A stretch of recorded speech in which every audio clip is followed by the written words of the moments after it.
President Uhuru Kenyatta yesterday made some changes to his cabinet.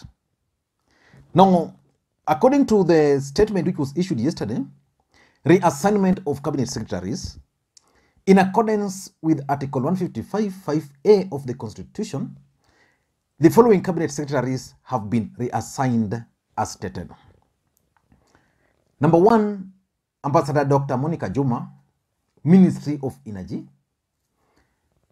Number 2, Charles Keter, Ministry of Devolution. Number 3, Eugene Wamalwa, Ministry of Defense. And Professor Margaret Kobia, Ministry of Public Service, Gender, Senior Citizens Affairs, and Special Programs. I want us to look into these particular changes to the cabinet, because most Kenyans had expected that the president was actually going to effect major changes to his cabinet, but that did not happen today. But before we get into all those, for those who are watching this channel for the first time, please take a second or two and click the subscribe button so that next time we produce a video like this, YouTube will automatically notify you. And to the subscribers, I want to continue thanking you guys for your continued support. Let us begin by going to the wall of Dennis Itumbi. What Dennis Itumbi posted yesterday about these particular changes. Because Dennis Itumbi is the self-proclaimed spokesperson of the Hustler Nation.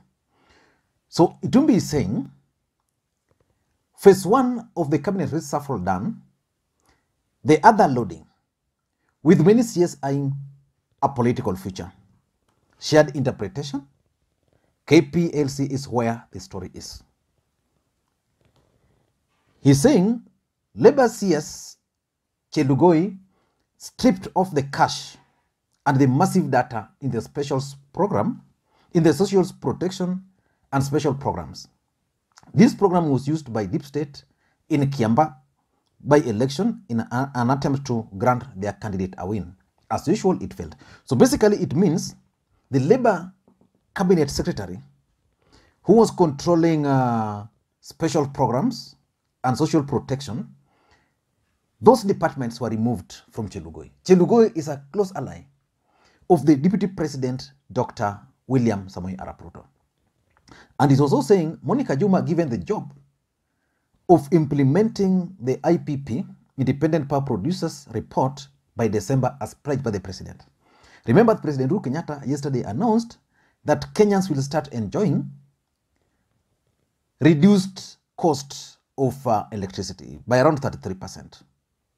And I did a video when that meeting was taking place. The deputy president was not there. So basically, the president wants this one to be taken seriously because he wants to take credit for the reduction. And he's also saying that PS Njoroge moved from energy to deal with matatus. It is important to note he was the CEO of Kenya Power. So basically, that's according to Dennis Itumbi. But for me, I observed a few things. The first thing which I observed is the expectation that Raila Odinga and or his allies were going to be included in the cabinet. Not really Raila Odinga, but his allies. In fact, for those who follow politics, when the president made some appointments for those casts, where people like Osiani were appointed, people like Peter Doyo, the expectation was that when the president was going to make cabinet changes, allies of Raila Odinga were actually going to be included. But you can understand, because nobody was actually removed, people were just reassigned. So that's the first thing I noted, that Kenyans had actually expected that the president was going to consider a lot of allies of Raila Odinga into the cabinet. But the truth, and just like Itumbi rightly puts it, we have several cabinet secretaries who are going to contest for various seats. Charles Keter, for example, is going to go for the Bomet, for the Kericho gubernatorial race. So definitely 6 months to the elections, the constitution will require him to resign. Chelugoi is going to go for the Baringo. I don't know whether he's going to go for the Senate again. And there are several other, someone like Eugene Wamalwa is also going to run for the gubernatorial seat in Trans Nzoia. So which means in 6 months to the next election, these guys will definitely leave office and a new team is going to be put in place. And Kenyans will be watching very closely that new team which the president will appoint to serve, even if it's for 6 months in office. So that's the first thing. The second thing I observed is that this particular reshuffle was actually intended to tame William Ruto allies. Charles Keter has been the cabinet secretary for energy for a very long time. He has only 6 months remaining. Why must he be reshuffled at this particular time? And he's been removed there and taken to the devolution ministry. And something very important, at the devolution ministry, what has happened, let me just refer. At the Ministry of Devolution, the ASAL, which was previously there, ASAL is just arid and semi-arid lands, which was previously there, has been removed from that devolution ministry. So which means Charles Keter is going to that ministry minus that ASAL.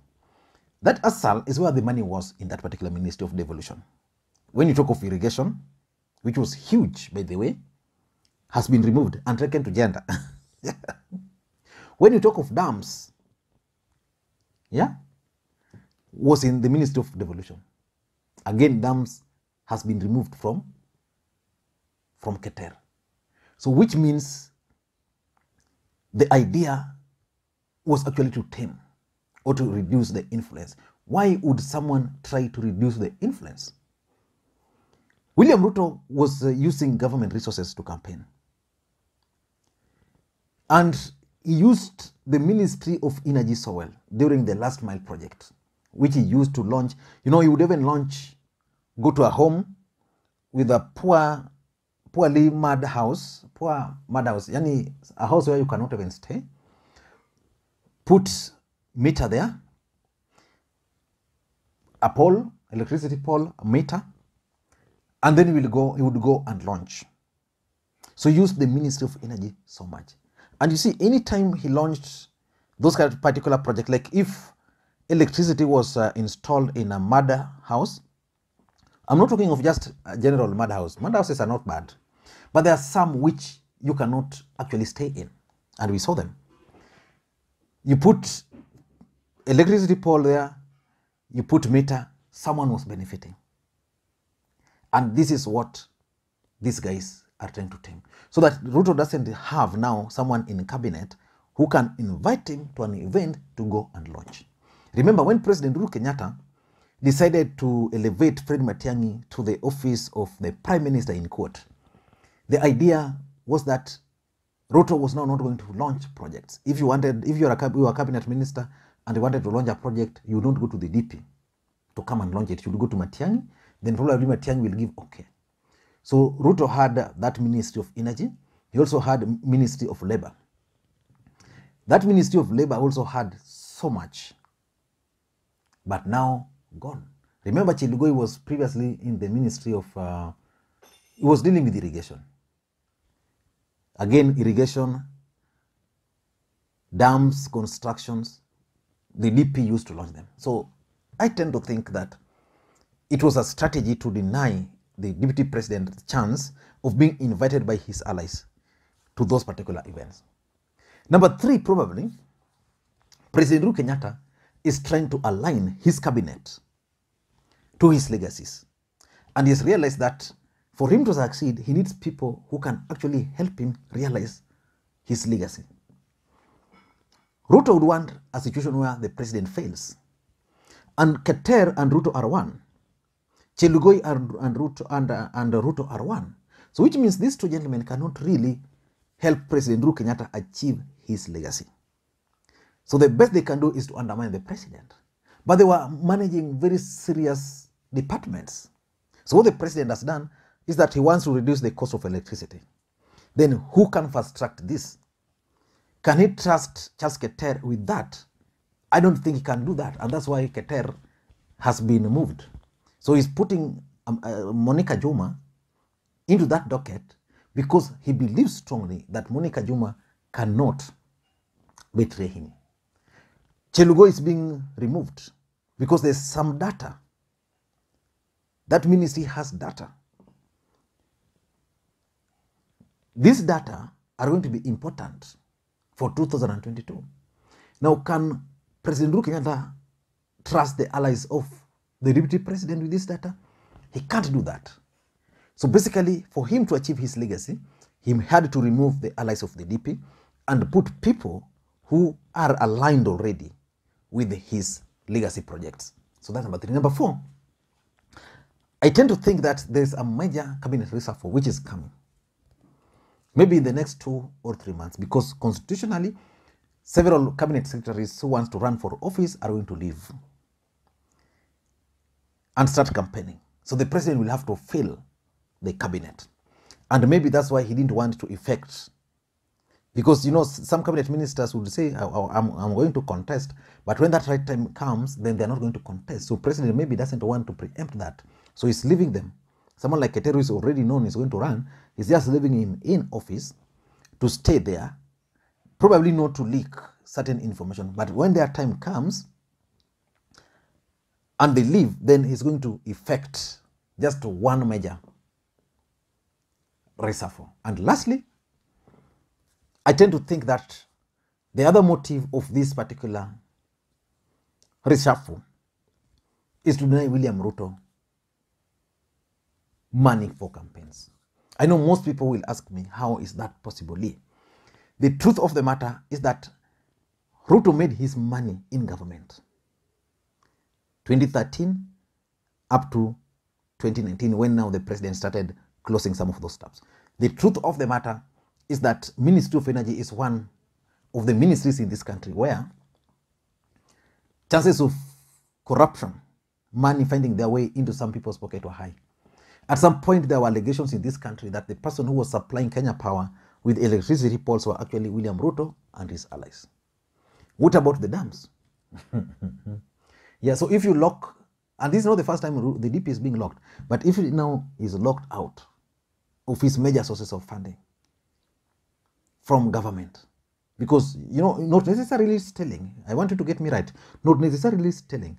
As long as Charles Keteru was the minister for energy, it means he was likely to influence the tenders. Who is going to get this tender? So these tenders, they can design them in a way that they favor their allies, their friends. And these friends would then plow back those money into the deputy president's campaign.